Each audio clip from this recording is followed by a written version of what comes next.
Bismillahirrahmanirrahim. Assalamualaikum warahmatullahi wabarakatuh. Selamat pagi, Ibu Rahmatul Faiza dan teman-teman sekalian. Kami dari kelompok 10 yang akan mempresentasikan hasil kerja kami yang berjudul menganalisa konsep keberagaman yang sesuai dengan masyarakat Indonesia dan memberikan formula menciptakan prototipe masyarakat harmoni dalam pluralitas agama. Sebelum kami mempresentasikan materi ini, izinkan kami dari kelompok 10 untuk memperkenalkan diri, yang dimulai dari saya, Umi Nurfida Kusri Rohma, NPM 047. Saya Megatri Febrianti, NPM 48. Saya Eka Fitri Nurjana, NPM 50. Saya Muhammad Irfan, NPM 51. Saya Naura Bilkis, NPM 52.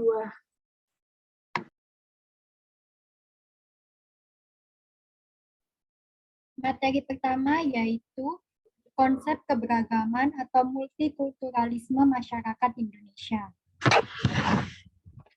Multikulturalisme adalah sebuah konsep akhir atau membangun kekuatan sebuah bangsa yang terdiri dari berbagai latar belakang etnik, agama, ras, budaya, dan bahasa dengan menghargai dan menghormati hak-hak sipil mereka, termasuk hak-hak kelompok minoritas. Tidaklah dapat disamakan konsep multikulturalisme dengan konsep keanekaragaman secara suku bangsa atau kebudayaan suku bangsa yang menjadi ciri masyarakat majemuk. Karena multikulturalisme menekankan keanekaragaman kebudayaan dan kesederajatan atau Bhinneka Tunggal Ika. Permasalahan yang mendukung ideologi ini yaitu politik dan demokrasi, keadilan dan penegakan hukum, kesempatan kerja dan berusaha, hak asasi manusia, hak budaya komuniti, dan golongan minoritas. Prinsip-prinsip etika moral dan tingkat serta mutu produktivitas. Sebagai sebuah ideologi, multikulturalisme terdapat dalam kehidupan sosial, kehidupan ekonomi dan bisnis, kehidupan politik, dan berbagai kegiatan lainnya. Dalam konsep multikulturalisme Indonesia, terdapat kaitan yang erat bagi pembentukan masyarakat yang berdasarkan Bhinneka Tunggal Ika serta mewujudkan suatu kebudayaan nasional yang menjadi pemersatu bagi bangsa Indonesia.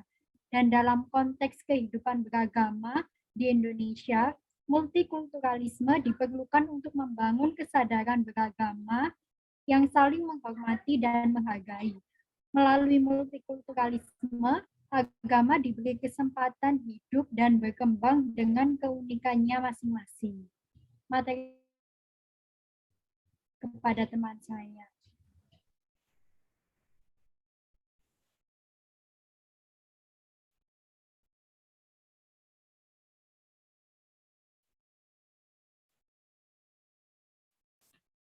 Materi selanjutnya adalah faktor yang menyebabkan keberagaman atau multikulturalisme masyarakat Indonesia. A. Faktor sejarah. Indonesia memiliki sumber daya alam yang begitu melimpah, terutama dalam sektor rempah-rempah. Hal inilah yang dulunya membuat negara-negara lainnya seperti Portugis, Inggris, Belanda, dan Jepang ingin menjajah Indonesia. Karena penjajahan inilah membuat beberapa negara dapat tinggal dalam jangka waktu yang cukup lama di Indonesia. Bahkan beberapa di antaranya sampai menikah dengan bangsa Indonesia. Hal inilah yang menyebabkan terjadinya penambahan kekayaan budaya serta ras di Indonesia sehingga memunculkan masyarakat multikultural. B. Letak geografis. Faktor penyebab terjadinya masyarakat multikultural selanjutnya yaitu pengaruh letak geografis Indonesia mempunyai 17.000 pulau yang tersebar, mulai dari barat, timur, utara, hingga ke selatan. Tersebarnya pulau tersebut menjadi faktor yang sangat berpengaruh terhadap terbentuknya masyarakat multikultural. C. Pengaruh kebudayaan asing. Dilihat dari pengaruh kebudayaan asing seperti masuknya etnis Cina, Arab, dan maupun India, turun-temurun membuat masyarakat Indonesia mempunyai kebiasaan berbeda dan juga cara pandang hidup berbeda. Selain itu, pengaruh kebebasan Barat seperti kesetaraan gender, lesbian, dan gay yang menampakkan keberadaannya di umum, membentuk beberapa kelompok yang merasa memiliki identitas dan keadaan yang mana membuat kelompok di Indonesia mulai bermunculan meskipun terbatas dan diketahui oleh kalangan-kalangan tertentu. D. Kondisi iklim. Kondisi iklim yang berbeda-beda dan juga banyaknya macam-macam ras di Indonesia yang tumbuh membuat masyarakat Indonesia menjadi masyarakat multikultural. Perbedaan yang menyebabkan masyarakat Indonesia disebut masyarakat multikultural yaitu adanya perbedaan antara tipe masyarakat perkotaan, pertanian, dan juga komunitas budaya suku bangsa lainnya. E. Integrasi nasional. Adanya integrasi suku bangsa menjadi suatu kesatuan bangsa Indonesia dipengaruhi oleh 4 peristiwa, di antaranya peristiwa Kerajaan Sriwijaya dan Majapahit, adanya penjajahan Belanda pada masa pergerakan nasional yang menyebabkan munculnya Sumpah Pemuda, dan peristiwa yang sangat berpengaruh, yaitu kemerdekaan Republik Indonesia. Berdasarkan 4 faktor penyebab tersebut, maka muncullah masyarakat multikultural di Indonesia. Masyarakat Indonesia terdiri dari suku bangsa, agama, dan juga kebudayaan yang beraneka ragam. F. Keanekaragaman agama dan ras. Agama adalah sebuah kepercayaan dan pandangan dunia yang menghubungkan manusia dengan tataan atau perintah dalam kehidupan. Ras adalah suatu sistem klasifikasi yang digunakan untuk mengelompokkan manusia dalam suatu kelompok besar berdasarkan ciri fisik, asal-usul, geografis, tampang, dan kesukuannya. Jadi agama dan ras juga termasuk faktor pemicu timbulnya masyarakat multikultural. G. Kemajuan transportasi dan komunikasi. Faktor penyebab keberagaman masyarakat Indonesia yang terakhir adalah kemajuan transportasi dan komunikasi. Masyarakat antar pulau ini bisa saling berkomunikasi dan beberapa dari mereka juga menjalin hubungan. Lalu hal tersebut menyebabkan masyarakat di Indonesia semakin beragam. Materi selanjutnya akan disampaikan oleh rekan saya.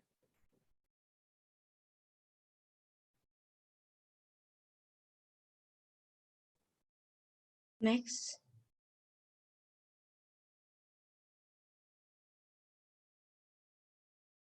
Definisi pluralitas secara umum maupun pluralitas dalam agama. Secara bahasa, pluralisme merupakan sebuah paham yang menghargai adanya perbedaan di tengah kehidupan masyarakat dan mengizinkan kelompok berbeda itu menjaga budayanya sebagai ciri khas. Selain itu, dalam konsep pluralisme, kelompok-kelompok yang berbeda memiliki kedudukan yang sama. Tidak ada yang mendominasi maupun menguasai antar kelompok.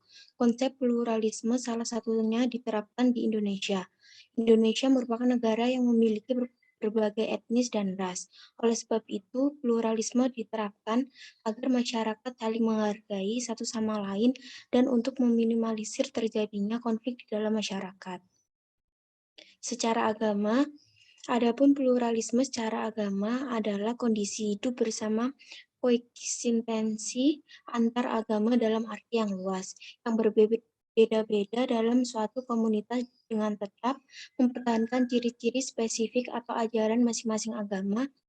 Menurut Anis Malik Toha, pluralisme agama adalah sebuah konsep yang mempunyai makna yang luas, berkaitan dengan penerimaan terhadap agama-agama yang berbeda dan dipergunakan dalam cara yang macam-macam, yaitu pertama, sebagai pandangan dunia yang menyatakan bahwa agama seseorang bukanlah sumber satu-satunya yang eksklusif bagi kebenaran, dan dengan demikian di dalam agama-agama lain pun dapat ditemukan setidak-tidaknya suatu kebenaran dan nilai-nilai yang benar.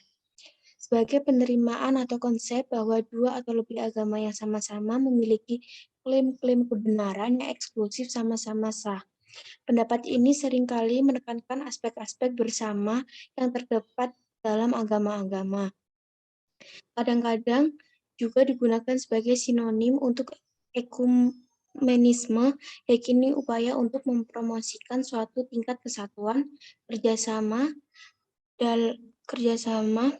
dan sebagai sinonim untuk toleransi agama yang merupakan prasyarat untuk konsistensi harmonis antara berbagai pemeluk agama ataupun denominasi yang berbeda-beda. Di dalam Islam ada diktum, yaitu Sesungguhnya agama yang diridhoi di sisi Allah adalah Islam, dan barang siapa mencari agama selain agama Islam, maka sekali-kali tidak akan diterima agama itu dan dia di akhirat termasuk golongan yang merugi. Dan dalam Al-Quran banyak ayat membicarakan pluralitas keragaman, dari mulai tata surya, flora dan fauna, geografis, bahkan manusia dalam berbagai kehidupannya, baik yang bersifat fisik maupun non-fisik, jalan hidup, syariah, manhaj, agama maupun ideologi. Materi selanjutnya disampaikan oleh rekan saya.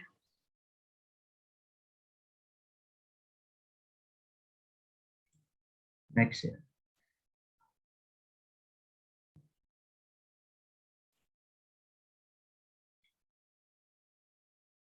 Yaitu keberagaman dan multikulturalisme dalam perspektif Islam. Multikulturalisme dan pluralisme adalah sebuah keniscayaan dalam kehidupan ini. Allah menciptakan alam ini di atas sunnah multikultural dan pluralisme dalam sebuah kerangka satuan. Isu multikultural dan pluralisme adalah dua usia manusia dan selamanya akan ada selama kehidupan belum berakhir. Hanya saja bisa terus-menerus berubah sesuai dengan perkembangan zaman. Multikultural dan pluralitas pada hakikatnya merupakan realitas kehidupan itu sendiri yang tidak bisa dihindari dan ditolak. Karena multikultural dan pluralitas merupakan sunatullah, maka eksistensinya atau keberadaannya harus diakui oleh setiap manusia. Namun, pengakuan ini dalam tataran realitas belum sepenuhnya seiring dengan pengakuan secara teoritik dan kendala-kendala masih sering dijumpai di lapangan. Wacana tersebut sering dijumpai di dalam Al-Quran ketika berbicara tentang kemajemukan masyarakat seperti dalam Al-Quran surat Hujurat ayat 13. Berikut ini, ayuhan nasu inna khalaqnakum min dzakari wa unsa wa ja'alnakum syu'uban wa qabaila lita'arafu inna akramakum indallahi atqakum Innallaha alimun khabir, yang artinya, wahai umat manusia, sesungguhnya kami ciptakan kalian dari jenis laki-laki dan perempuan, dan kami jadikan kalian berbangsa-bangsa dan bersuku-suku untuk saling kenal mengenal. Sesungguhnya orang yang paling mulia di antara kalian adalah orang yang bertakwa. Dasar-dasar nilai pendidikan multikultural. Next.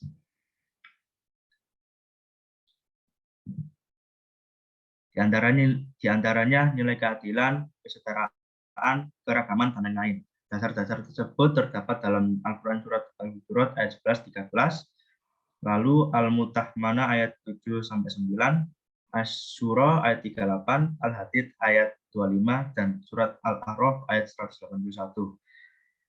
Yang B, perkembangan multikultural dalam perspektif Islam. Secara terminologi, multikultural dan pluralisme sebenarnya sudah lama dikenal dalam pandangan Islam, terutama dalam Al-Quran dan Hadis.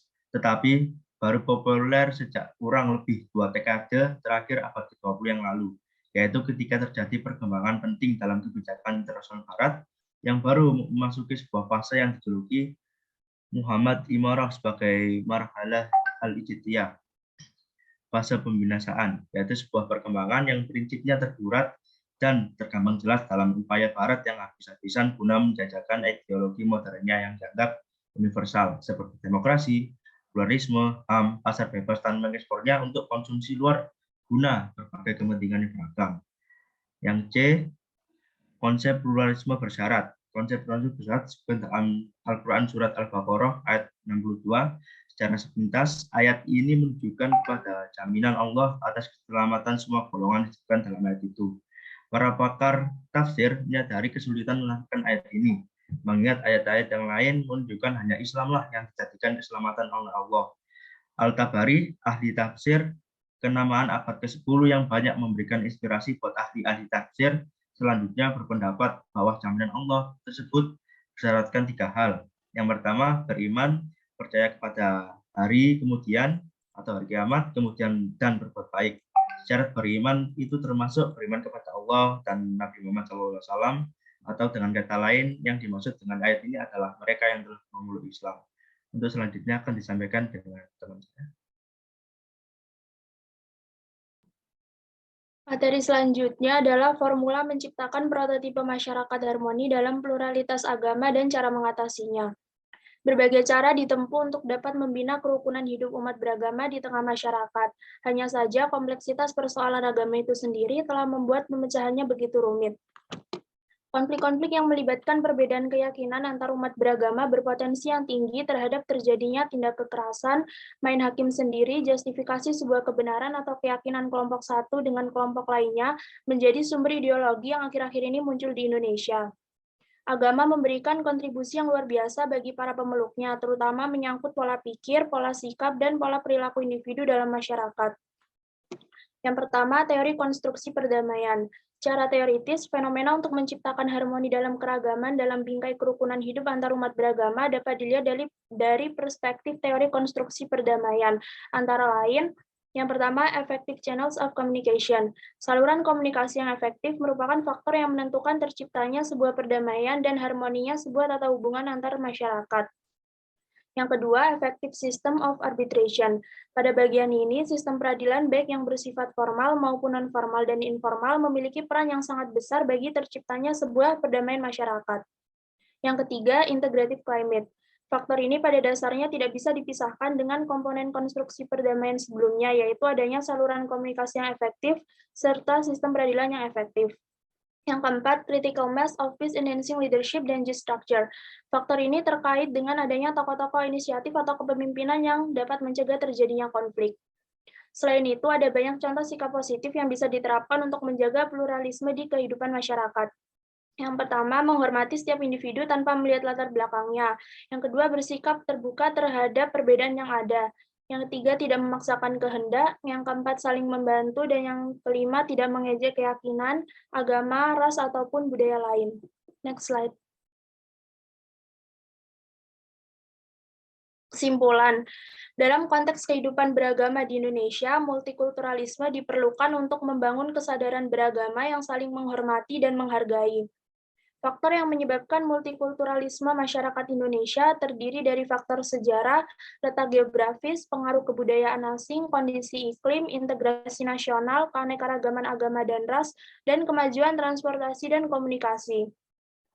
Secara umum, pluralisme merupakan sebuah paham yang menghargai adanya perbedaan di tengah kehidupan masyarakat. Sedangkan secara agama, pluralisme merupakan kondisi hidup bersama antara agama yang berbeda-beda dalam suatu komunitas dengan tetap mempertahankan ajaran masing-masing agama.